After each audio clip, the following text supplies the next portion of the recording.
punto ni Yuse Claire, baka kaya bumaba ang trust rating niya, baka hindi naabutan ng tulong, hindi naabutan ng ayuda. Ang iba po, hindi naman talaga nangangailangan ng ayuda eh. Ang gusto lang nilang makita, tama yung sinasabi ng Pangulo at kayo po bilang tagapagsalita ng Pangulo, tama din po yung mga impormasyon na ating binabanggit sa taong bayan. Nason, di ba? Diba? Kasi lagi nga ang dating parang fighting mode. Lagi na naaway, di ba? Yung bagong survey, at ito muna, reaction muna ni Pangulong ng Malacanang sa pagbaba ng trust rating at saka approval rating ng Pangulo Nason. Ay, nakaraan. Mahalaga ito. Di ba ito yung ating tinalakay nung isang araw? At ang sabi ko nga, malaki ang papel ng tagapagsalita ng Pangulo Kasi nga, image ito ng Pangulo ang pinag-uusapan. Sabi po dito sa press briefing sa Malacanang, ang pagbaba daw po ng rating ng Pangulong Bongbong Marcos ay dahil sa impluensya at pagkalat ng fake news. Fake news, Nason. Ba't pa naman kasi fake news pinaniniwalaan ninyo, ha? Sapagkat sa inilabas po na Pulse Asia survey, bumaba po ang trust rating at performance rating ng Pangulong Bongbong. Ang laki. Two-digit na son, ha? 17%. Mula po sa rating ng Pangulo noon po, Pebrero, 42%, lumaglag po ito, nasa 25% na lamang ngayon pong buwan ng Marso. Binabanggit po ni Palace Press Officer Yuse Claire Castro ng sinagawang survey, meron pong 2,400 respondents. Marami-rami, ha? Pero ayon sa kanya, hindi ito kumakatawan sa sentimiento ng kabuang bilang ng mga Pilipino sa ating bansa. Ayon, at dagdag pa niya, dapat rin po isaalang-alang ang kalagayan ng mga respondents. Kung sila ba nakatanggap ng totoong balita o baka naman na-impluensyahan lang ng mga fake news at kung nakatanggap ba sila ng tulong mula sa gobyerno. Ayon, na naisin at ipapatupad pa rin ng Pangulo at ng administrasyon kung ano ang nasa batas, kung ano ang tama, at kung ano man ang sasabihin ng isang survey. Pakinggan nga natin. Yusek, ano po masasabi ninyo? Sige nga. Nalaman po natin na ang respondents dito ay 2,400. So, sa 2,400, hindi naman po ito nagre-reflect ng sentimiento ng kabuuang more than 100 million people or Filipinos in the country. But dahil nga nakita at nabanggit natin itong mga fake news, sumasalamin din po ito sa impluensya ng mga fake news na nagkakalat. Katulad na sinabi, meron ng findings na nabanggit ang Reuters at ito ay galing sa isang Israel-based data intelligence firm or disinformation security firm. And I quote, "The level of coordinated disinformation seen in the Philippines was far above the typical 7% to 10% range of online conversations globally about highly sensitive or polarizing issues." End quote.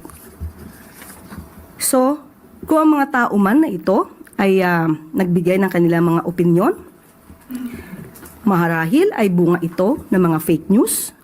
At kung ito man ay totoong nagkaroon ng pagsagot, hindi na naman ito pabayaan ng gobyerno dahil dapat natin malaman ang mga respondents, saan ang mga respondents, ang mga respondents ba ito ay nakakatanggap ng totoong news o naiimpluwensyahan ng fake news.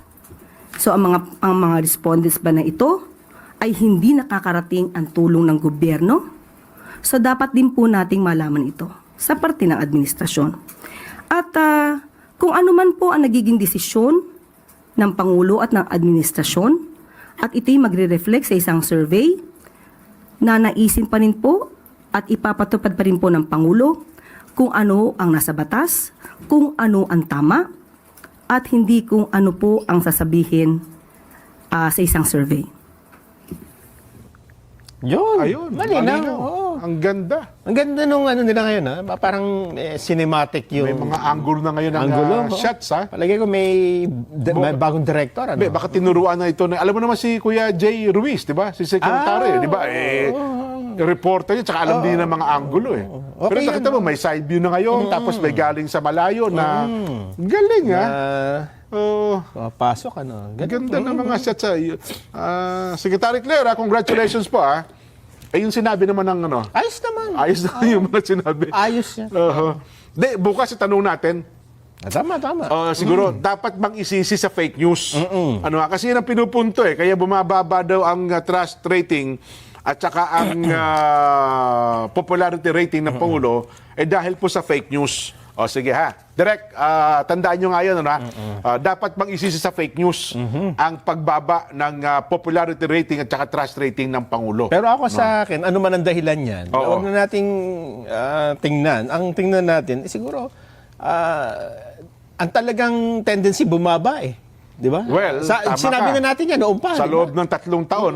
Pero ako lang kasi, Nelson, hindi pangkaraniwan kasi yung pagbaba. Yung Masyado downtrend, mababa. ano ha, pero yung bumigla kang Malaki. bumaba ng 2 digits at almost 20 kasi 17 eh. 'Di ba? At yung isa nga yung isa pa yung 'di ba yung popular rating ba yun na 40 from 42 naging halos kalahati na wala eh.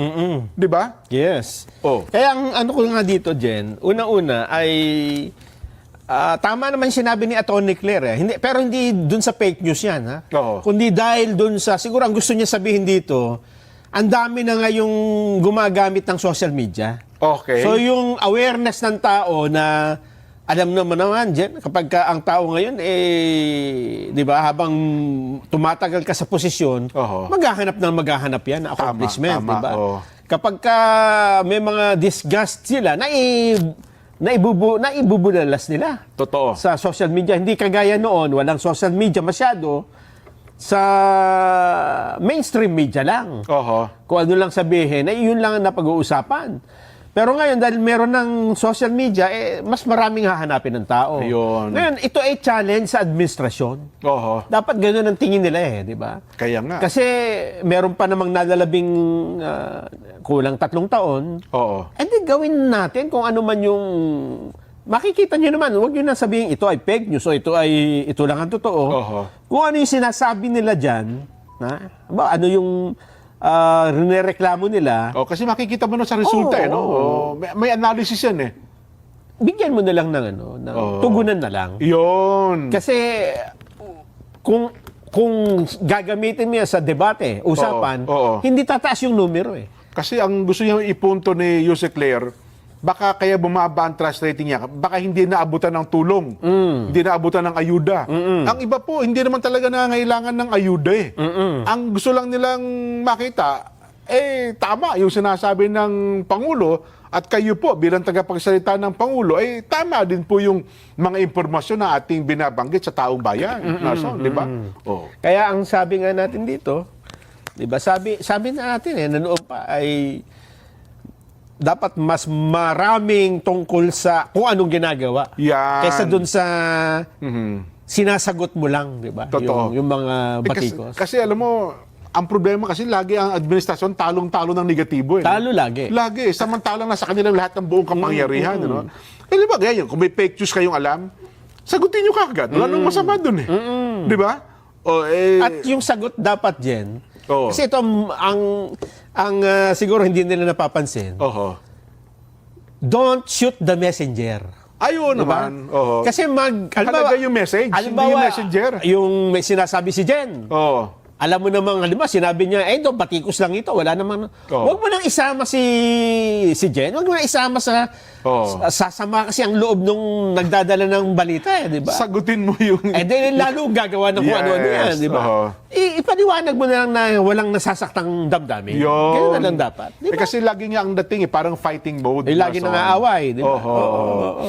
Well, style nila yan, no? Nelson, no? Tayo naman, ayaw natin pakialaman. Naniniwala naman ako, magagaling sila. Pero kami na pa naman po, nagsasuggest lang sa inyo. Kung sa tingin ninyo merong fake news, si Yusek Claire sa kanyang kagalingan. Ako, nasunda, sabi ko nga sa'yo, nag-follow ko well, hanggang ngayon naman, nag-follow tayo kay Yusek Claire. Magaling siya sumagot, ha? At saka yung kanyang mga presentation, bilang isang abogado, siyempre may practice na sa ganyan, no? Pag sinabi niyang mali ito, anong batayan? Bakit mali? Ito tama ito, anong batayan? Bakit ito tama? Yun. Yun sana. Ganun dapat. Diba? Yun ang maganda eh.